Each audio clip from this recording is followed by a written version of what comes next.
This past month, during Mark Cassio's monthly appearance, he and I talked about teaching triggers for conceptual offense. And after that episode, there were several coaches who reached out with some questions. I also, at the end of that episode, said that next time we'd have Coach Cassio on, today is the day for all of that. Coach, before we dive into the film, can you further explain for those who maybe missed that episode what exactly triggers are and then how they fit into the overall picture of conceptual offense. Also, Yeah, welcome back. thanks. Yeah, thanks for having me. It's a good question because I think what's important is that we just align on terminology. I talk with coaches all over the country, and for some, a trigger is an action, right? Like we're going to trigger an advantage with a ball screen. I've always looked at a trigger as a cue. So a trigger is something that's going to spur us or cue us to do something. So maybe a better word for trigger would be think of it as a connector. How can we connect an action to our players to where we know if something happens, then we're in whatever that is, right? Whatever action that you want to flow into, kind of like a drag screen, right? Like a trigger for a drag screen could be when our point guard dribbles the ball across half court instead of pitching it across half court, we're in drag. So ball's dribbled across, that's going to trigger or connect us to a drag screen. So that's how I define trigger. And I have found it is uh, the secret sauce or the best way that I have found to teach conceptual offense. Because I'll say this before we jump into actions. I think the hardest part about conceptual offense or some of the pain points of coaches that I talk to is I want to run conceptual offense, but I feel like when we do, it just ends up being dribble weave or only drive and kick, and we don't have enough stuff in our offense. So to me, we've gotten enough quote unquote stuff in our offense and eliminated the dribble weave or just the dribble drive element and added some actions with triggers or connectors. Yeah, I remember back to, I think the first time you and I had met and we were talking, and you were, I heard you then a couple times after that, and you were more specific after that about what I'm about to say. You started with the fingers action, and later on down the road, you were like, if this is the thing that you start with, or the only thing that you talk about, then it's the only thing that they do. And so, just having enough, I think, too, in your arsenal, and that leads me kind of to the next thing that I want to talk about here. But I did have somebody ask, what do you mean by families of actions? And putting that kind of in conjunction with what I just described, where you're not just running one action repeatedly, and it's like, okay, so I don't see what's so special about this offense now. That's the only thing that we're doing, or this is the only thing that I can get my team to do. Yeah. I'll go back to ball screen example because I think anybody listening can picture a ball screen in their head right now. So if I told you I ran a ball screen offense, that doesn't mean that all we ever do is ball screen, right? We might have like a hammer screen in there. We might set like some pin downs in there, so a family of actions, like one family could be our ball screen game. And then we're going to have another family of actions, or what I've often called a series of actions that are something maybe unrelated, but we blend those and mesh those together where we're operating under one offense. So a family of actions, and it's a great question because I'll go back to triggers here. If we have a trigger, let's say ball being dribbled across half court, and I mentioned drag screen before. So that'd be one action would be a drag screen. Well, if we're running like our classic delay stuff or 5-out stuff, maybe another option would be screen away instead of screening to the ball, right? So now I've just given let's say we're trailing the 5. I've given my 5 a couple options here. I can go to the ball and drag, or I can go away and we get that kind of wide action, that Corver screen. To me, I would just call it a family of actions, right? Like we're going to name this alignment. We name it blue, green, delay, whatever you want to call it. And out of this alignment, now we've got options, what I would just call a family of actions that we could run out of that alignment. That's good. I think that's just probably also a good segue into the film part of things because one of the series that you frequently talk about is your Rose series, and those who have been following you for a long time probably are familiar with this already. But those who aren't, opportunity for them to see this, and I want you to go through what it is, some of the triggers that we talked about to identify what those are, and anything else that you find appropriate with that. Yeah, I'll start with the origin of quote unquote Rose series. We got these actions. You know, everybody knows Doug Novak or knows of Coach Novak, and we became friends in 2010. And I went and watched the practice, and we ended up spending a lot of time together. And I got these actions from him, and we've modified and tweaked as we all do as coaches to kind of make them their own. And when I was teaching this, it goes back to triggers, right? This has been the secret sauce. This has been the connector for us.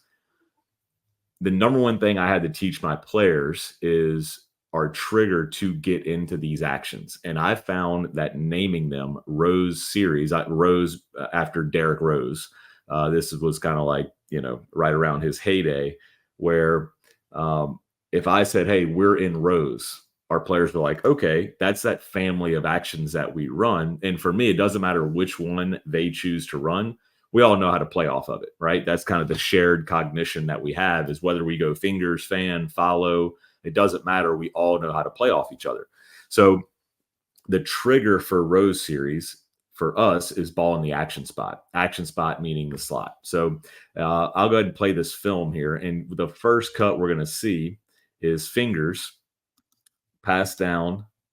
Now we get the ball in the action spot here.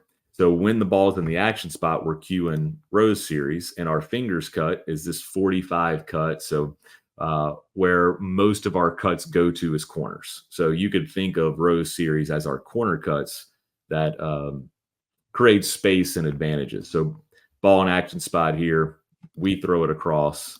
This is that fingers cut where it's just a diagonal cut. Some people call it a rub or a blur, and we're looking to just to drive right off that cut. So very similar to a go screen, right? A go screen is going to disguise a cut as a screen. We're kind of disguising a screen as a cut here, where we put our hands in the air, tell the official like we're not looking to create contact, but if we do, it's kind of great. You know, we get that nice rub screen there. So that is the first cut that we've typically started with, fingers cut, and it's like you said, it's kind of been our bread and butter a little bit. And yeah, I would say before I go any further with the next cut, that ended up being our bread and butter. You know, these things kind of like ebb and flow over the years, depending on how your opponent scouted or just your personnel. But yeah, so before I get to fan, which is the next cut, anything you want to add or anything I need to go into more detail on fingers? Uh, I think maybe we talked about this last time, but the clips even that you showed right there, the effectiveness of just simply a slice cut, a 45 cut, um, the importance of pace within what you're doing as well, which I think is why even you and Tyler now just talking about the race and space and that kind of thing, but just teaching your players to be able to play with that pace and the effect that it had on your offense. What was that, and how did you kind of come to that over time?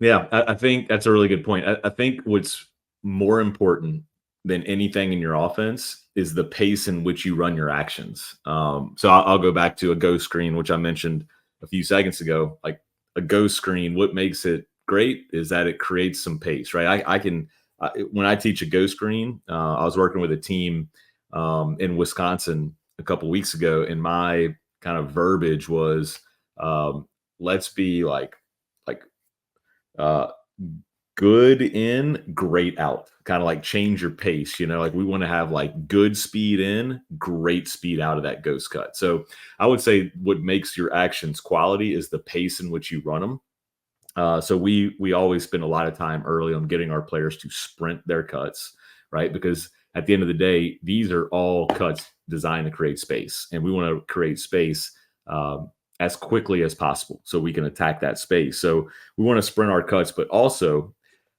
I think area of growth for a lot of teams that I see is the speed in which you recognize neutral, or in this case, I'll run these back. Like, how quickly do we recognize the trigger of ball in the action spot? So let me roll this one back.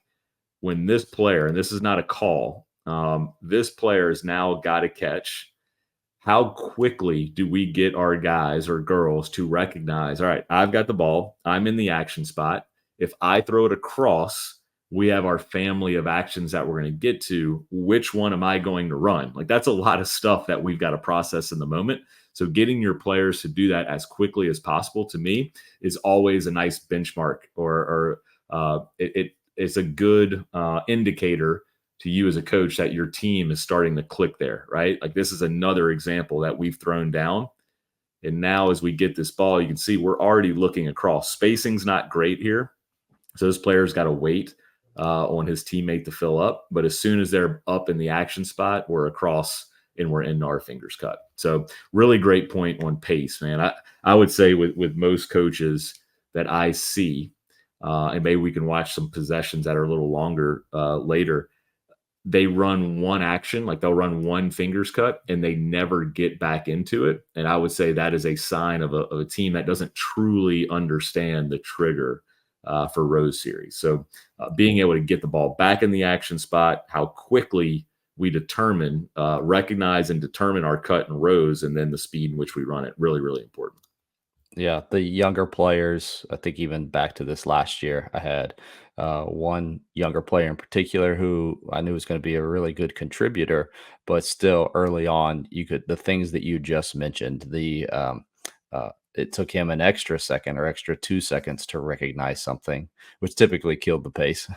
But then the ability of my older players the ball gets back in that action spot and be able to move the ball quickly because they recognize the next thing that is going to happen or the next trigger that needs to happen. There was a senior who was actually a fifth year guy because of this COVID year.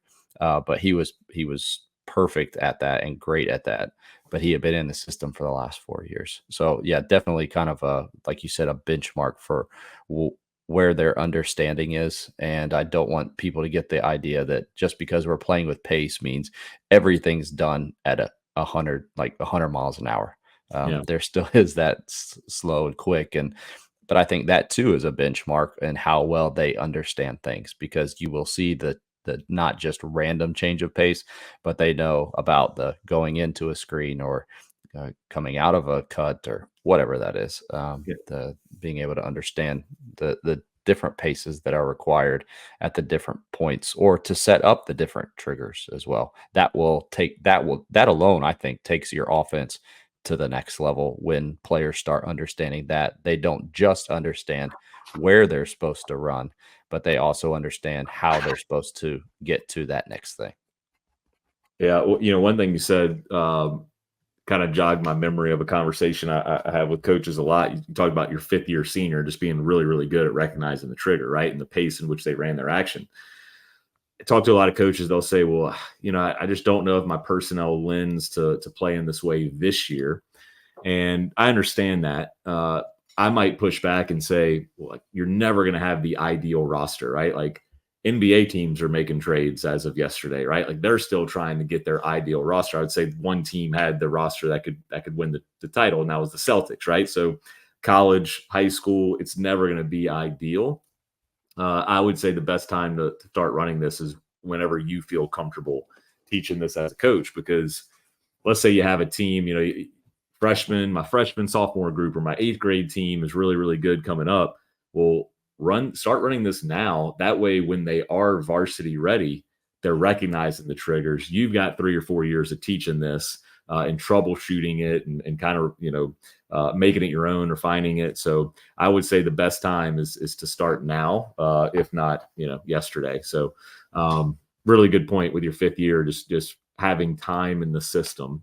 And I call that added value. Like, man, this guy or girl might not be the most talented player. They might not score the most points, but gosh, like, they make our offense hum and they add value that you can't see on the stat sheet. All right, next one here, the fan series. Yeah, so fan was it's unique action. I find a lot of coaches really take to it. because they haven't seen it, and it's beautiful when it's run well. So I'll show a couple clips, and then we'll kind of rewind. This is old film here because fan has evolved over the years. So this was just the base, or like I guess the first way that we ran fan here. So I'm gonna replay this first one again. Ball in the action spot. We throw across. Let's go back to family of options. This player could go fingers. They chose to go fan, and I like to just open this up to player choice. Like everybody, 1 through 15. Go fingers or fan, doesn't matter. Again, we have the shared cognition where we all know how to play off each other. Well, fan is going to be the opposite of fingers. It's still going to be a corner cut, but instead of cutting to the ball side where we pass to, we're going to cut away. And we're going to create the same triple gap that we create in fingers. We're just going to get there a little bit different way. So principle stays the same. We attack big space. How we create that space changes between fingers and fan. So in this one, you see everybody cutting to their right like a ceiling fan. And that's where the name fan comes from. So in this case, our ball handler attacks to his right, downhill into that triple gap. Did a really nice job of holding that corner, which is also something tough that for coaches to teach early on. In this case, same game actually. Ball is in the action spot. We go across, and now we see this player on the far side action spot cut to the left corner. That's going to cue everybody cutting to their left now, like a ceiling fan. So I like this because one counter that a lot of defenses will run to neutralize fingers would be switching. So fan takes away the switch, and then another benefit of running fan is when teams really sag off. So if they're going to switch and or just sag off to keep the ball in front and to limit your dribble penetration, I found fan got you. Like we just saw the quick pitch 3 in this last clip here. You can punish defenses for sagging off with fan.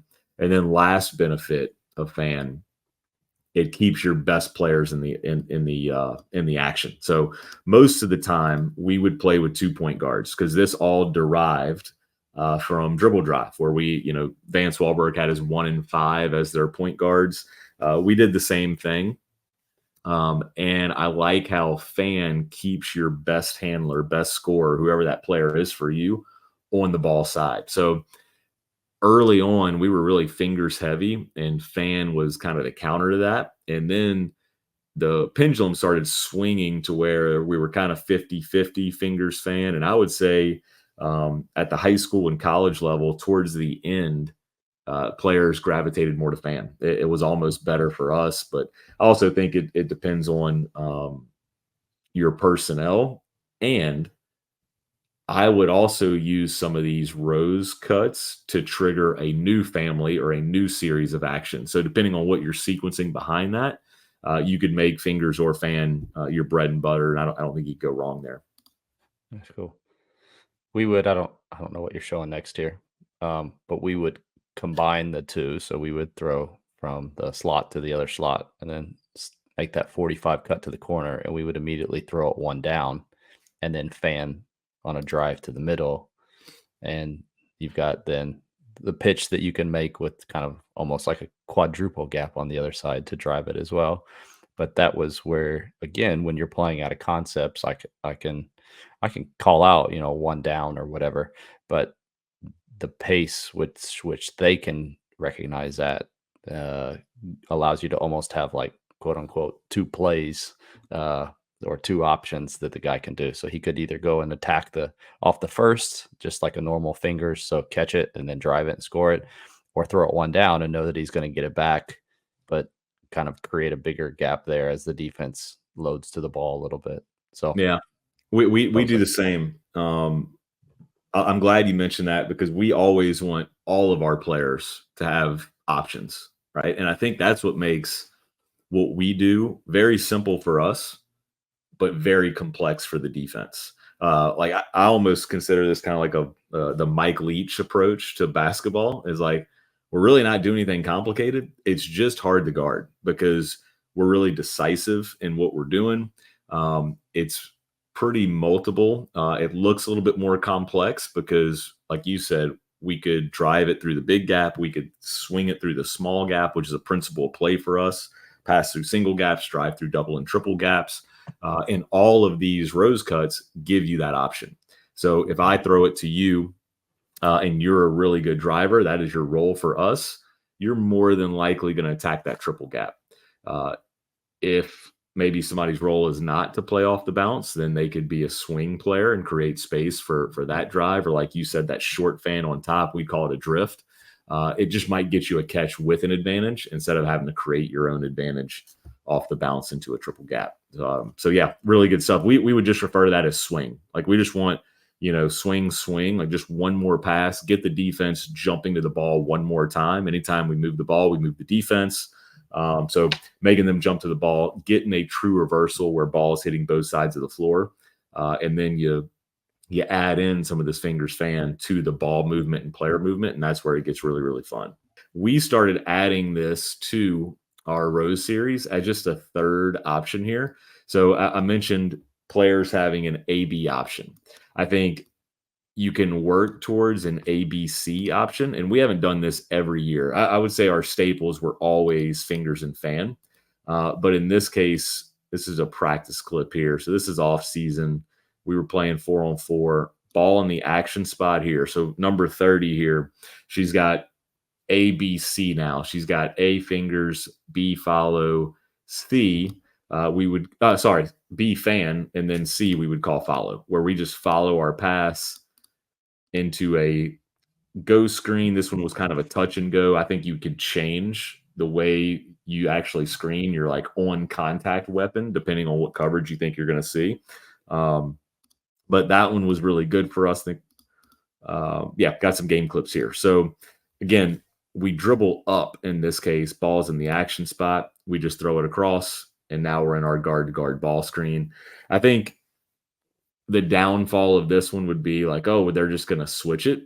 But what I always tell coaches all the time is like, man, like let's not overthink it. If we know they're going to switch it, then you should run this screen with the intent to counter a switch or to punish a switch. So a lot of these would be go screens or some touch and goes where just gives us one more dimension. And I would say this, if you're thinking about like, should I incorporate the follow, or if you want to call it ghost or whatever kind of screen you want to run, just action screen. I think if you're playing against teams that like really, really pressure on the ball, the go screen can be better than a fingers cut at times. And if you're playing against teams that sag off and give you a lot of space, like I know in the racing space, what Tyler and I teach is a go screen first. That's kind of been our default in race and space. Well, if you're playing against teams that are giving you a lot of space and sagging off, it's really hard to get a nice angle on that go screen. So then you might want to lean fingers against the sag, and against pressure, you might want to lean more ghost because you're more likely to create an advantage off the go screen when they're actually up guarding you. Yeah. This one has been. I've noticed this has been effective for us, but I've noticed too, as defenses know that it's coming, if this is the only thing that you're doing, then it does become something that's neutralized pretty quickly and pretty easily. And if you don't have a plan, like you just said, to punish the help, then it just becomes kind of a wasted action. It kind of kills the pace of your offense. So that's not something that you're going to be able to come down and run every possession in a row the entire game and probably get exactly what you want out of it. This will resonate for those who have done this for a while here, but I always try to think of when coaches are listening to this, I wonder what they're thinking, and the younger coaches, especially when they hear this or when they hear people talk about for the first time. We run a conceptual offense, but I take actions that I like or actions that fit my personnel, and I put them together into an offense. I just wonder, because when I first started doing this, I was the same way. Like, man, how do you even do something like that? How do you build something like that? But I hope that they saw, even in those 3 clips, how you can take an alignment first. I do think too, you have to have guiding principles, and we talked about this at the beginning of the last episode, which I'll be sure to link there. But if you're not tying those back to those guiding principles, just something as simple as like spacing, and a guiding principle of that is The easiest one we have is the push pull. Like if the ball's coming at you, push away from it. If it's coming behind you, pull it. If you're running a lot of ball screens, when you screen, you either dive or you pop based off of, and then everybody else stays space within that. If there aren't those, then you are going to have a hard time kind of stringing things together. But it does, once you understand all that and understand those guiding principles, I do feel like it kind of becomes pretty easy to put together an offense that you like to coach or that fits your personnel. Yeah. Principles of play, right? I would rather teach through principles because really your answers are already built in. And I think that also gives you a good guide as the head coach. If you're struggling with like, should we put this in or should we add this? If it goes against one of those principles of play, if you're gonna have to break one of your rules, then maybe it just doesn't fit, and you can like something and not have to run it, which I think is hard for coaches sometimes. But um, if a player ever asks me a question, usually I could answer their question with a question. And sometimes that gets super annoying because I do this with some consulting clients too. They'll say, hey, if this happens, what would you tell the player in the corner to do? So let's go with push pull. Well, it's like, okay, well, what is our rule when a player is driving towards you? Well, I would pull, okay, or push, right? Well, you're already in the corner, so what are you going to do? Well, I'm going to hold the corner. Okay, great. You just answered your own question. They just needed a reminder. And I think that's the hardest part about conceptual offense. If you haven't coached through principles, that's the hardest part, is like always referring back to the principles instead of, well, what happens when this specific thing happens, right? Like if this player does this, then we do that. But if they do this, then we do that. I try to avoid that as much as possible. And the way to do that is establish some principles such as spacing, right? And for us, we've kind of covered two. I like your push pull. And I mentioned one already. We pass through small gaps, we drive through big gaps, right? So that's one way where it's just everything's going to go back to those two spacing principles. And then you got little finer details that can branch off from there. And then I want to say one thing here too. You mentioned the go screen. If that's the only thing you're doing, that's going to be, could be difficult. And I agree. I would say too, we've never went into a season and only ran Rose series. And I think that's where a lot of coaches that follow our stuff, they might be leaving some meat on the bone there. So here's kind of the evolution of this thing is I started as a motion coach, went to dribble drive, and then I layered some of the stuff, like I said, that I borrowed from Coach Novak on top, named that Rose series. So it's like, to me, we made an enhanced dribble drive, right? Where we created a little bit more ball movement, a little bit more player movement, and better spacing. And then we started layering more things on top of that. So Rose would be one family of options. I wouldn't say we run the Rose offense, which a lot of coaches reach out and they'll say, Coach, I followed you for years, heard you on Tony Miller's podcast. Do you have some diagrams of the Rose offense? I'm like, I don't, because it's not an offense. Like that'd be saying like, do you have a diagram of a ball screen offense? Like there are many ball screen offenses, but like I said, it's probably not all they're doing within the offense. Yeah. This goes back to, I think, just how the game has been for years, but we just want something that's packaged that, like, I run flex offense. This is the thing that I run over and over. And this just isn't that kind of offense. And it's not how a lot of the modern coaches are coaching. If you're coaching at the middle school level, you may be able to run the quote unquote Rose offense the entire season and win 20 games. If your Yep. players are good enough and they have a hard enough time guarding double gaps and triple gaps. But as you make your way up, yeah, being able to. And I found that I think that there's an aspect of avoiding burnout as a coach because you continue to challenge yourself. And this has allowed me to challenge myself because I can add things and I can take some things away. I'm not just learning a whole new offense. And I do think that it, like I've alluded to several times already, your players that you lose and new ones that you get, they don't all fit cookie cutter into that quote unquote one offense. And so it allows you to add some actions or take away some or lean more heavily on some and that kind of thing. Because from time to time, I'll have a player come up who's been in our program for 3 or 4 years, whatever. Like, hey, we haven't done this in a really long time. And sometimes I'm like, oh yeah, I forgot about that. But Yeah. other times it's just simply, like, oh yeah, that just doesn't really fit who we have this year. We had this player's grown in this skill, so they do this more now, and we don't have to do that as much or whatever. So I think that's just part of the fun of the whole thing. Yeah, I tell coaches all the time, like over the years of running this since like 2010, I don't think the quote unquote offense, like the way we run offense with the actions that we run, the triggers that we use, it's never looked identical in back to back years. But there's been plenty of years where like we're humming on offense, and we're like 1.14 points per possession. I'm like, I don't know that we'll make any changes. And then sure enough, it's like we always find a way to tweak it either towards our personnel or where the game's trending. So, like you said, that avoids burnout. And I have found a lot of coaches that are, been coaching for 20 something years. They've tried all these different offenses. Once they start coaching through principles, it's like a whole nother world is open to them. And the feedback that we have gotten is just like, gosh, like I am so glad I started doing this. I'm rejuvenated.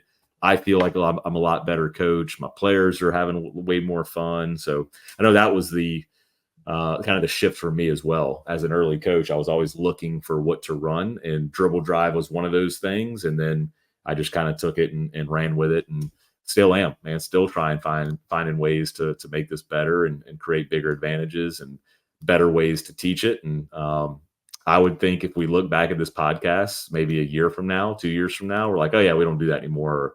Or like you said, like, oh yeah, I forgot we used to do that. That was really good action. Maybe we need to look at that again. There are going to be people who are going to want more of this and more in depth. Can you direct them to either a class or any kind of resource that you feel would be a help? Yeah, we have a Rose series mini course. So I just spent some time breaking down these actions in way more detail that we saw here. And there's three other cuts in Rose series that are very similar to the ones that we shared here. And it's the first time I've really ever shared those broken down, me with diagrams, film, talking over them. Usually, I just it's hard to put this stuff in diagrams because so many things can happen off of it. So I found doing a course was the better way to package it. So we have that available. Tyler and I are also working on a new conceptual offense course that we're collaborating on. Something I'm really excited about because it's going to be able to serve really any coach. Like you mentioned, hey, if you're a middle school team, maybe you just run Rose series, and I 100% agree. Or maybe year one, you just want to run Rose series. But the way we're going to design this course is like, all right, I really like ball screens. I want to run Rose, and my personnel lends to 4 out. Okay, well, like follow this kind of branch of the flow chart where you might say, I'm more, 5 out. I want more screens off the ball. All right, so you follow this arm or this branch of the flow chart. So it's going to be really more dynamic than we've packaged a course in the past, and be able to serve anybody. And at the very least, you'll be able to learn more about triggers, conceptual offense, how to create advantages and take advantage of advantage. Yeah, sounds great. That's Coach Mark Cassio of SAVI Coaching. Coach, always appreciate you making some time. Thanks for having me.